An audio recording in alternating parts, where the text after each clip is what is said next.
ಸ್ನೇಹಿತರೆ, ಮೀಡಿಯಾ ಮಾಸ್ಟರ್ಸ್ಗೆ ಸ್ವಾಗತ ಸುಸ್ವಾಗತ. ಗೆಳೆಯರೆ, ಸೆಪ್ಟೆಂಬರ್ 12, 13ನೇ ತಾರೀಕು ಭಾರತದಲ್ಲಿ ಬ್ರಿಕ್ಸ್ ಶೃಂಗಸಭೆ ನಡೆಯುತ್ತೆ. ಇಡೀ ಜಗತ್ತು, ಅದರಲ್ಲೂ ಪಶ್ಚಿಮದ ಜಗತ್ತು, ಬ್ರಿಕ್ಸ್ ಅಲ್ಲಿ ಕೈಗೊಳ್ಳಲಾಗುವ ನಿರ್ಧಾರಗಳ ಕಡೆಗೆ ಅತ್ಯಂತ ಕುತೂಹಲದಿಂದ ನೋಡ್ತಾ ಇದೆ. ಯಾಕೆಂದ್ರೆ ಬ್ರಿಕ್ಸ್ ಅನ್ನೋದು ಭಾರತ, ರಷ್ಯಾ ಮತ್ತು ಚೈನಾ ಅನ್ನೋ 3 ದೈತ್ಯ ಶಕ್ತಿಗಳನ್ನು ಒಳಗೊಂಡ 11 ಶಾಶ್ವತ ಸದಸ್ಯ ದೇಶಗಳು ಹಾಗೂ 10 ಪಾಲುದಾರ ದೇಶಗಳ ಕೂಟ. ಹಾಗೆ ಜಾಗತಿಕ ಆರ್ಥಿಕತೆಗೆ ಬ್ರಿಕ್ಸ್ ದೇಶಗಳ ಕೊಡುಗೆ 35%. ಸೊ ಬ್ರಿಕ್ಸ್ ಬಗ್ಗೆ ಜಗತ್ತು ಸದಾ ಕುತೂಹಲದಿಂದ ಇರುತ್ತೆ. ಇನ್ನು ಭಾರತ ಮತ್ತು ಅಮೆರಿಕಾಗಳ ನಡುವೆ ವ್ಯಾಪಾರ ಒಪ್ಪಂದ ಒಂದು ಇನ್ನೂ ಪೆಂಡಿಂಗ್ ಅಲ್ಲಿದೆ.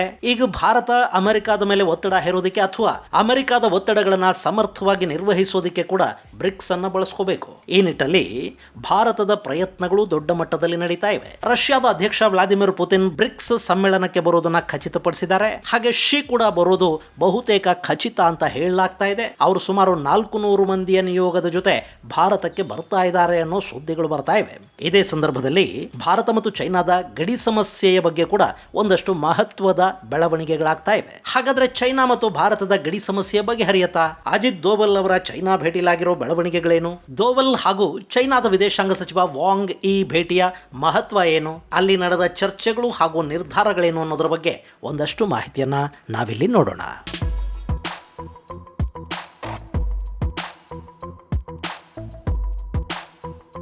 ಗೆಳೆಯರೆ, ರಾಜತಂತ್ರ ಅನ್ನೋದು ಒಂಥರ ಚದುರಂಗದ ಆಟ ಇದ್ದ ಹಾಗೆ. ಅಲ್ಲಿ ಪ್ರತಿ ಕ್ಷಣವೂ ಅತ್ಯಂತ ಮಹತ್ವವನ್ನು ಪಡ್ಕೊಳ್ಳುತ್ತೆ. ಹಾಗೆ ಪ್ರತಿ ಬಾರಿಯೂ ನಮ್ಮ ಪ್ರತಿಸ್ಪರ್ಧಿಗಳ ಎಚ್ಚರ ತಪ್ಪಿದ ಹೆಜ್ಜೆಗಳ ಲಾಭವನ್ನು ಪಡ್ಕೊಳ್ಳೋದಕ್ಕೆ ಪ್ರತಿಯೊಬ್ಬರು ಪ್ರಯತ್ನವನ್ನು ಮಾಡ್ತಾ ಇರ್ತಾರೆ. ವಿದೇಶಿ ಸಂಬಂಧಗಳಲ್ಲಿ ಸ್ನೇಹಕ್ಕಿಂತ ಹೆಚ್ಚು ಅನುಕೂಲ ಮೈತ್ರಿಗಳೇ ಇರುತ್ತವೆ. ಚೈನಾಗೆ ವ್ಯಾಪಾರಕ್ಕಾಗಿ ಭಾರತ ಬೇಕು. ಅಮೆರಿಕಾಗೆ ಚೈನಾದ ಪ್ರಾಬಲ್ಯವನ್ನು ಕಡಿಮೆ ಮಾಡೋದಕ್ಕೆ ಈ ಭಾಗದಲ್ಲಿ ಒಂದು ಕೌಂಟರ್ ಶಕ್ತಿಯಾಗಿ ಬಳಸ್ಕೊಳ್ಳೋದಕ್ಕೆ ಭಾರತ ಬೇಕು. ಭಾರತಕ್ಕೆ 2 ದೇಶಗಳ ಜೊತೆಗಿನ ವ್ಯಾಪಾರ ಬೇಕು, ತಂತ್ರಜ್ಞಾನ ಬೇಕು, ಆರ್ಥಿಕ ಅಭಿವೃದ್ಧಿಗೆ, ಉದ್ಯೋಗ ಸೃಷ್ಟಿಗೆ ಇಡೀ ಜಗತ್ತು ಭಾರತಕ್ಕೆ ಬೇಕು. ಇಲ್ಲಿ ಎಲ್ಲವೂ ಕೂಡ ಬೇಕು ಮತ್ತು ಬೇಡಗಳ ಮೇಲೆ ಆಧಾರ ಪಟ್ಟಿರೋದೆ. ಸೊ ಚೈನಾದ ಮೇಲೆ ನಿಯಂತ್ರಣವನ್ನ ಸಾಧಿಸಬೇಕು ಅಂತ ಹೊರಟಿರೋ ಅಮೆರಿಕ ಭಾರತ ಮತ್ತು ಚೈನಾ ನಡುವಿನ ವೈಮನಸ್ಯವನ್ನ ಬಂಡವಾಳವಾಗಿ ಮಾಡಿಕೊಳ್ಳುತ್ತೆ. ಈ ಮೂಲಕ ಭಾರತಕ್ಕೆ ತಾನೇನೋ ಉಪಕಾರ ಮಾಡೋ ತರ ಪೋಸ್ ಕೊಡ್ತಾ ಹೋಗುತ್ತೆ. ಚೈನಾನ ತೋರಿಸಿ ಭಾರತದ ಮೇಲೆ ಸ್ವಲ್ಪ ಒತ್ತಡ ತಂದು ಲಾಭ ಮಾಡ್ಕೋಬೇಕು ಅನ್ನೋ ಪ್ರಯತ್ನಗಳು ಅಮೆರಿಕಾದ ಕಡೆಯಿಂದ ಆಗತ್ವೆ. ಹಾಗೆ ಚೈನಾ ಜೊತೆಗಿನ ನಮ್ಮ ಸಮಸ್ಯೆಗಳು ಬಗೆಹರಿತಾ ಇವೆ. ಅವುಗಳನ್ನು ಬಗೆಹರಿಸ್ಕೊಳ್ಳೋದು ನಮಗೆ ಗೊತ್ತಿದೆ ಅಂತ ಭಾರತ ಅಮೆರಿಕಾಗೆ ತೋರಿಸ್ಕೊಂಡ್ರೆ 2 ದೇಶಗಳ ನಡುವಿನ ಸಂಬಂಧಗಳಲ್ಲಿ, ವ್ಯಾಪಾರಗಳಲ್ಲಿ ಹೆಚ್ಚು ಲಾಭ ಮಾಡ್ಕೊಳ್ಳೋದಕ್ಕೆ ಭಾರತಕ್ಕೆ ಸಾಧ್ಯ ಆಗುತ್ತೆ. ಹಾಗೆ ಅಮೆರಿಕಾದ ಒತ್ತಡಗಳಿಗೆ ಮಣಿಯದ ಸಂದರ್ಭ ಇಲ್ಲಿ ನಿರ್ಮಾಣ ಆಗುತ್ತೆ. ಜೊತೆಗೆ ಚೈನಾ ಜೊತೆಗಿನ ಗಡಿ ಸಮಸ್ಯೆಗಳು ಇತ್ಯರ್ಥ ಆಗೋದ್ವು ಅಂತ ಇಟ್ಕೊಳ್ಳಿ. ಭಾರತ ಮತ್ತು ಚೈನಾ ಎರಡಕ್ಕೂ ಅದರಿಂದ ಲಾಭನೇ ಆಗುತ್ತೆ. ಈ ನಿಟ್ಟಲ್ಲಿ ಈಗ ಪ್ರಯತ್ನಗಳನ್ನ ಭಾರತ ತೀವ್ರಗೊಳಿಸ್ತಾ ಇದೆ. ಭಾರತದ NSA ಅಜಿತ್ ದೋವಲ್ ಚೈನಾಗೆ ಹೋಗಿದ್ದಾರೆ. ಅಲ್ಲಿ ವಿದೇಶಾಂಗ ಸಚಿವ ವಾಂಗ್ ಈ ಅವರನ್ನ ಭೇಟಿ ಮಾಡಿದ್ದಾರೆ. ಹಾಗೆ ಚೈನಾದ ಉಪಾಧ್ಯಕ್ಷ ಹಾನ್ ಝೆಂಗ್ ಅವರನ್ನು ಕೂಡ ಅಜಿತ್ ದೋವಲ್ ಭೇಟಿ ಮಾಡಿದ್ದಾರೆ. ಈ ಸಂದರ್ಭದಲ್ಲಿ ಗಡಿ ಹಾಗೂ ಬ್ರಹ್ಮಪುತ್ರ ನದಿ ನೀರು ಸೇರಿದಂತೆ ಸಾಕಷ್ಟು ವಿಷಯಗಳ ಬಗ್ಗೆ ಚರ್ಚೆಯಾಗಿದೆ. ಕೆಲ ನಿರ್ಧಾರಗಳಿಗೆ ಕೂಡ ಅಲ್ಲಿ ಬರಲಾಗಿದೆ.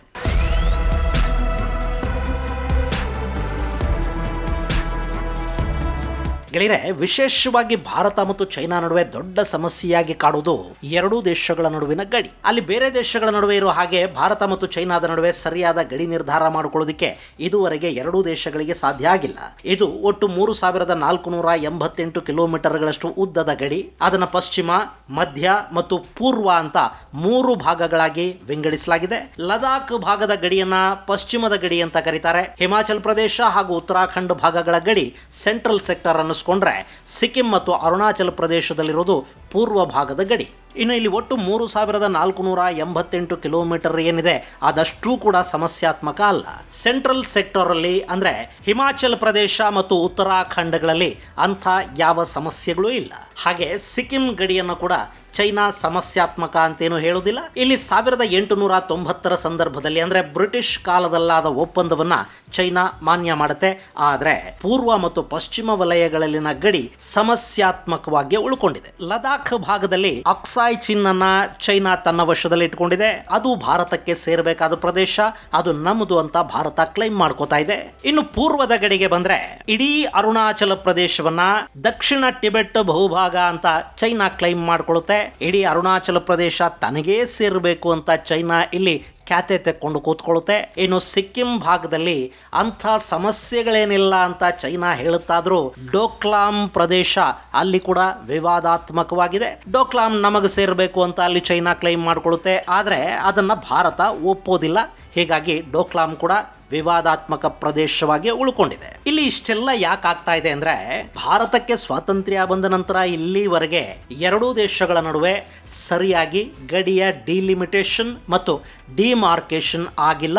ಹೀಗಾಗಿ ಇದು ಸಮಸ್ಯೆಗೆ ಕಾರಣ ಆಗ್ತಾ ಇದೆ.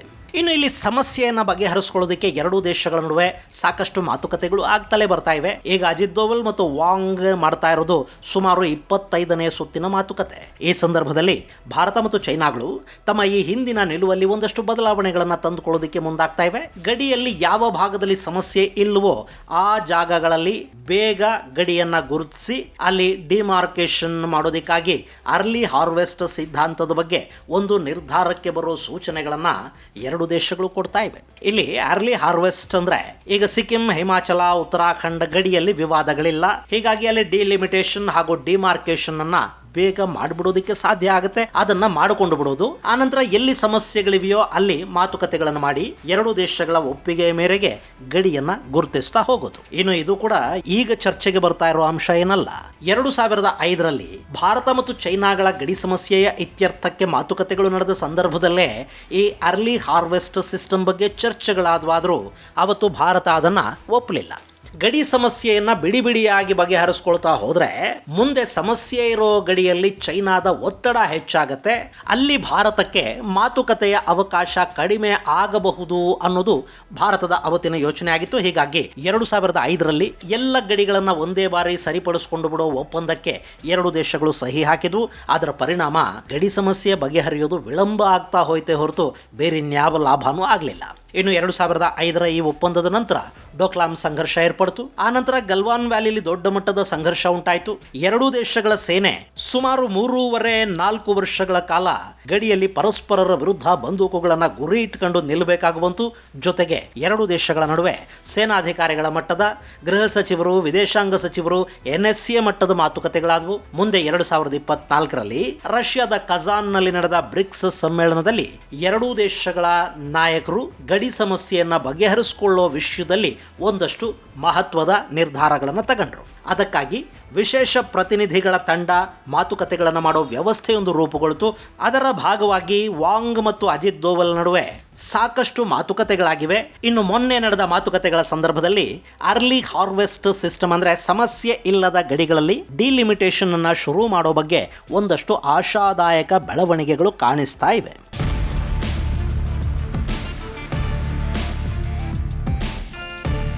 ಗೆಳೆಯರೆ, ಇಲ್ಲಿ ಬಾರ್ಡರ್ ಡಿಲಿಮಿಟೇಷನ್ ಅಂದ್ರೆ ನಮ್ಮ ಗಡಿ ಯಾವುದು, ನಿಮ್ಮ ಗಡಿ ಯಾವುದು ಅನ್ನೋದನ್ನ ಎರಡು ದೇಶಗಳ ಪ್ರತಿನಿಧಿಗಳು ಚರ್ಚೆಯ ಮೂಲಕ, ಐತಿಹಾಸಿಕ ದಾಖಲೆಗಳ ಮೂಲಕ ನಿರ್ಧಾರ ಮಾಡೋದು. ಇಲ್ಲಿವರೆಗೆ ನಮ್ಮದು, ಇಲ್ಲಿವರೆಗೆ ನಿಮ್ಮದು ಅಂತ ಒಂದು ನಿರ್ಧಾರ ಆಗೋಯ್ತು ಅಂತ ಇಟ್ಕೊಳ್ಳಿ. ಆಮೇಲೆ ಅಲ್ಲಿ ಅಧಿಕೃತವಾಗಿ ಪಿಲ್ಲರ್ಗಳನ್ನ ನೆಡುವ ಕೆಲಸ ಆಗತ್ತೆ. ಅದನ್ನ ಡಿಮಾರ್ಕೇಶನ್ ಅಂತ ಕರೀತಾರೆ. ಸೊ ಈಗ ಡಿಲಿಮಿಟೇಷನ್ಗಾಗಿ ಮಾತುಕತೆಗಳನ್ನು ವೇಗಗೊಳಿಸೋದಕ್ಕೆ ಎರಡೂ ದೇಶಗಳ ನಾಯಕರು ಒಪ್ಪಿಗೆಯನ್ನು ಸೂಚಿಸಿದ್ದಾರೆ.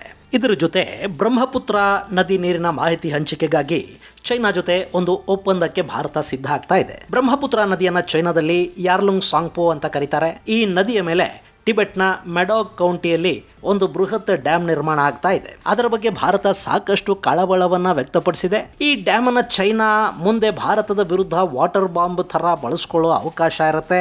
ಅಲ್ಲಿ ನೀರನ್ನ ನಿಲ್ಲಿಸೋದ್ರಿಂದ ಭಾರತ ಮತ್ತು ಬಾಂಗ್ಲಾದೇಶಗಳಿಗೆ ನೀರಿನ ಸಮಸ್ಯೆ ಉಂಟಾಗುತ್ತೆ. ಬಂಗಾಳ ಕೊಲ್ಲಿಯಲ್ಲಿನ ಮತ್ಸ್ಯ ಸಂಪತ್ತು ಮತ್ತು ಪರಿಸರಕ್ಕೆ ಧಕ್ಕೆ ಉಂಟಾಗುತ್ತೆ ಅಂತ ಭಾರತ ಹೇಳ್ತಾ ಬರ್ತಾ ಇದೆ. ಹಾಗಂತ ಅಲ್ಲಿ ಡ್ಯಾಮ್ ಕಟ್ಟದ ಹಾಗೆ ಚೈನಾನ ತಡೆಯೋದಿಕ್ಕೇನು ಸಾಧ್ಯ ಆಗೋದಿಲ್ಲ. ಆದ್ರೆ ನೀರು ಹಂಚಿಕೆ ಮತ್ತು ನೀರಿನ ಸ್ಟಾಕ್, ಪ್ರವಾಹಗಳು ಬರೋ ಸಂದರ್ಭದ ಮುನ್ಸೂಚನೆಯ ಮಾಹಿತಿಗಳನ್ನ ಎರಡೂ ದೇಶಗಳು ಹಂಚಿಕೊಳ್ಳೋದಿಕ್ಕೆ ಸಾಧ್ಯವಾಗುವ ಥರದ ಒಂದು ಒಪ್ಪಂದ ಆದರೆ ಬ್ರಹ್ಮಪುತ್ರ ನದಿಯ ಸಂಭಾವ್ಯ ಪ್ರವಾಹಗಳ ಅಪಾಯವನ್ನ ತಪ್ಪಿಸ್ಕೊಳ್ಳೋದಿಕ್ಕೆ ಭಾರತಕ್ಕೆ ಸಾಧ್ಯ ಆಗುತ್ತೆ. ಜೊತೆಗೆ ಭಾರತ ಕೂಡ ಚೈನಾದ ಈ ಡ್ಯಾಮ್ಗೆ ಪರ್ಯಾಯವಾಗಿ ಒಂದಷ್ಟು ಡ್ಯಾಮ್ಗಳನ್ನ ನಿರ್ಮಾಣ ಮಾಡೋ ಮೂಲಕ ಪ್ರವಾಹಗಳನ್ನ ನಿಯಂತ್ರಿಸುವ ಯೋಜನೆಯನ್ನ ಹಾಕೊಂಡಿದೆ. ಹೀಗಾಗಿ ಬ್ರಹ್ಮಪುತ್ರ ನದಿಗೆ ಸಂಬಂಧಪಟ್ಟ ಹಾಗೆ ಎರಡೂ ದೇಶಗಳ ನಡುವೆ ಒಂದಷ್ಟು ಒಪ್ಪಂದಗಳ ಅಗತ್ಯ ಅಗತ್ಯ ಇದೆ. ಈ ಬಗ್ಗೆ ದೋವಲ್ ಮತ್ತು ವಾಂಗ್ ಭೇಟಿಯ ಸಂದರ್ಭದಲ್ಲಿ ಮಾತುಕತೆಗಳಾಗಿವೆ. ಹಾಗಂತ ಇಲ್ಲಿ ಚೈನಾ ಹಾಗೂ ಭಾರತದ ನಡುವಿನ ಗಡಿ ಸಮಸ್ಯೆ ಇತ್ಯರ್ಥ ಆಗ ಹೋಗುತ್ತೆ. ಗಡಿ ಗುರುತಿಸಿ ಫೆನ್ಸ್ ಹಾಕೊಂಡೇ ಬಿಡ್ತಾರೆ. ಆಮೇಲಲ್ಲಿ ಯಾವ ಸಮಸ್ಯೆನೂ ಇರೋದಿಲ್ಲ.